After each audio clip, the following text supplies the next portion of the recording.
يا نور الهلال أقبل تعال فالشوق طال والقلب سما.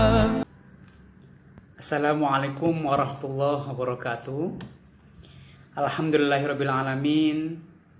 Wassalatu wassalamu ala asyrafil anbiya'il mursalin wa ala alihi wa sahbihi ajma'in, amma ba'du.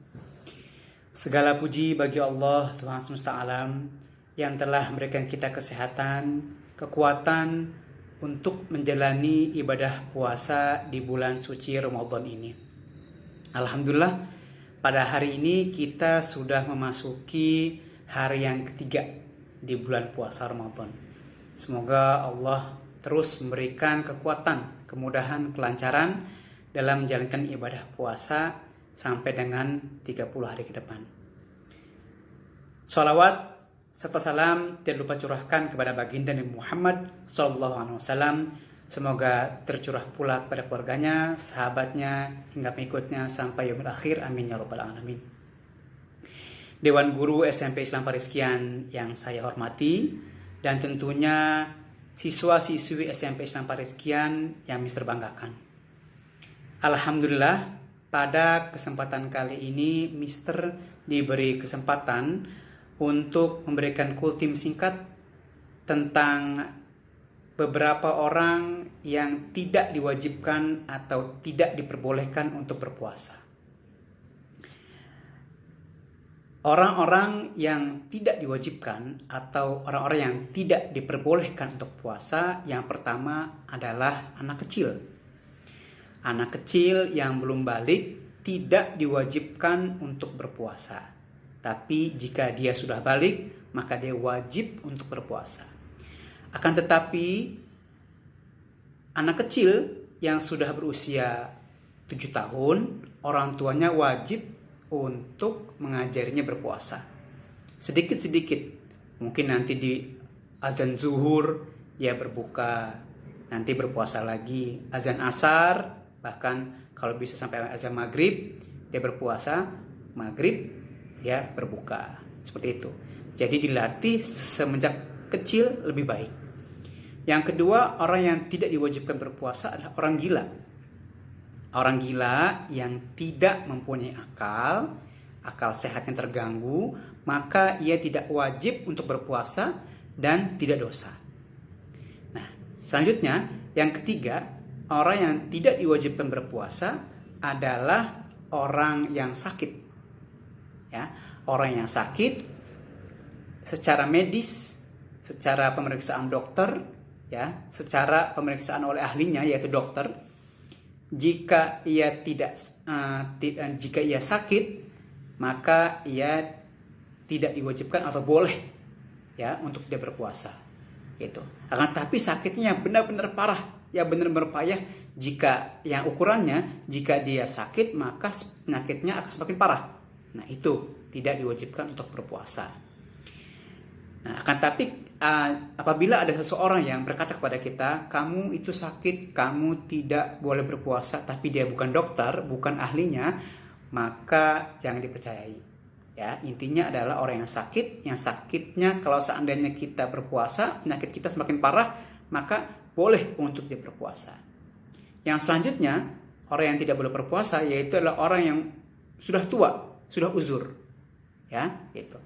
Nah, yang selanjutnya, orang yang tidak boleh berpuasa adalah perempuan atau wanita yang haid, ya, dan sedang nifas, gitu ya. Nifas adalah masa setelah seorang wanita melahirkan.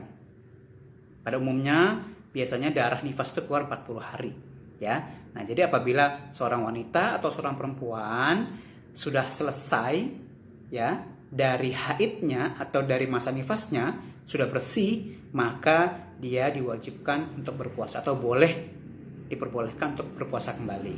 Tapi jika darahnya masih ada, darah haid maupun nifas masih ada, maka tidak diwajibkan atau tidak diperbolehkan untuk berpuasa. Nah, yang selanjutnya adalah ibu hamil dan menyusui. Nah, ibu hamil dan menyusui itu boleh tidak berpuasa. Dengan catatan, yang pertama, Apabila ibu yang hamil dan menyusui itu khawatir saya ini sedang hamil, saya sedang menyusui, saya khawatir saya tidak kuat, saya lemah, gitu. Atau sekaligus takutnya anak saya tidak ada asupan nutrisinya di dalam perut, atau yang disusuinya tidak ada asupan nutrisi, tidak ada asupan makanan, ya. Jadi alasannya karena dirinya sendiri dan takut janin atau anaknya itu tidak ada nutrisinya, maka dia diperbolehkan untuk tidak puasa. Akan tetapi dia wajib mengkodok atau membayar puasanya di hari lain setelah Idul Fitri. Tapi yang kedua, apabila alasannya karena anaknya saja, misalnya saya secara fisik kuat, saya kuat untuk berpuasa, tapi saya khawatir anak saya yang dalam perut atau yang disusui tidak ada asupan nutrisinya, gitu.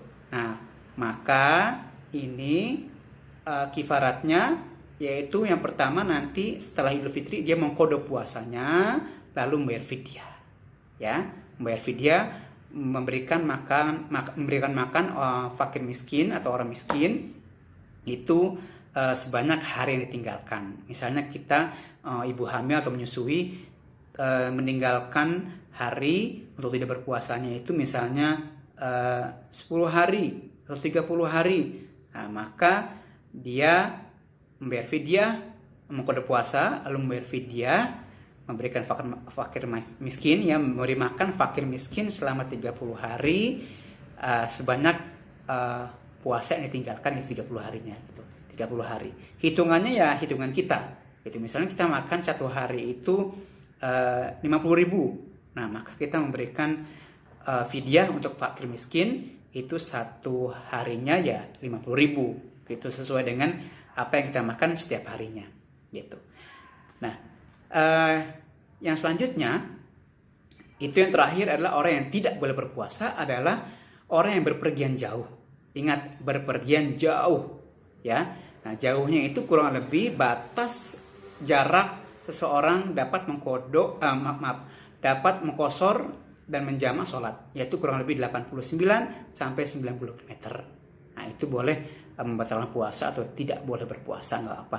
Nah, jadi kalau seandainya masih berpergian 10 km, 20 km, maka itu masih diwajibkan untuk berpuasa. Terima kasih.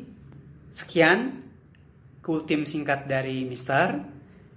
Apabila ada kesalahan dan kekurangan, mohon dimaafkan. Wallahu alam bimuradi. Allah lebih mengetahui. Terima kasih. Semoga kita selalu diberikan kesehatan, kemudahan, kelancaran dalam menjalankan ibadah puasa pada tahun ini agar menjadi pribadi manusia yang bertakwa kepada Allah Subhanahu wa taala. Terima kasih. Assalamualaikum warahmatullahi wabarakatuh.